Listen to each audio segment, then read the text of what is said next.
Good morning mga Noy. Gandang araw ng Sabado mga Noy.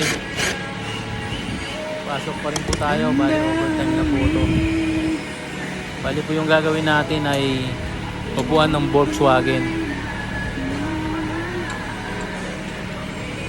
Kung alam nyo mga Noy, yung crafter van ng Volkswagen, yan po, upuan po yan. Ngayong Sabado po ay more on assembly muna tayo. May nakaload kasi sa atin na 10 unit na ganyan. Medyo may kabigatan po yan mga Noy, kasi bibigat ng mga base niyan mga Noy.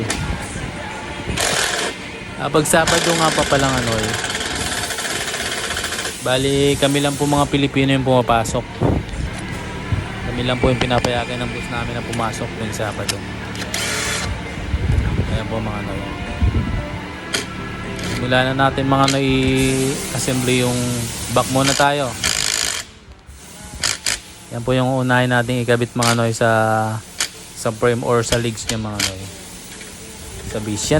Yan po yung pinaka-base niya. Nakakabit na rin po dyan yung mga lagayan na seatbelt. Yan, i-assemble na rin po natin yan. Tsaka nga pala mga Noy, yung sa mga nagbabalak na pumunta rito, hanap lang po kayo sa online.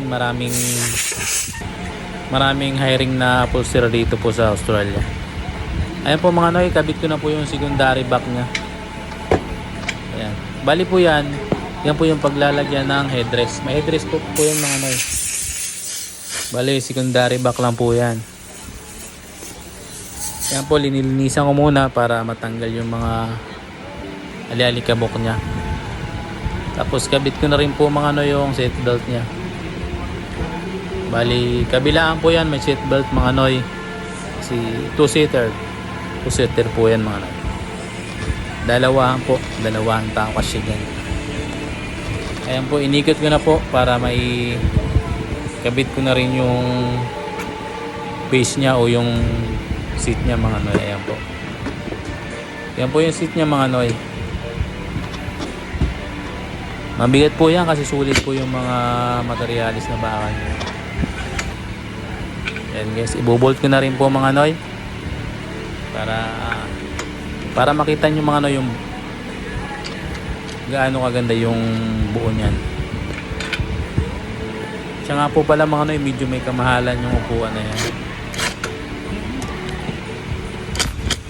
Ayan guys, ibobolt ko na rin po mga Noy. Yan lang po mga Noy, napakasimple lang. Ayan, biyaheng Kabuyaw to. Ayan po mga Noy, tapos na po yung upuan natin. Yan na po yan mga Noy, oh. Tingnan nyo. Pero may kulang pa po niyan mga Noy, yung headrest. Di ko pa nilagay yung headrest. Ayan po yung natapos natin ngayong araw na to. May pasahero na tayong isa. Ayan po guys, oh. Maganda na pa siya tingnan pag maramihan na.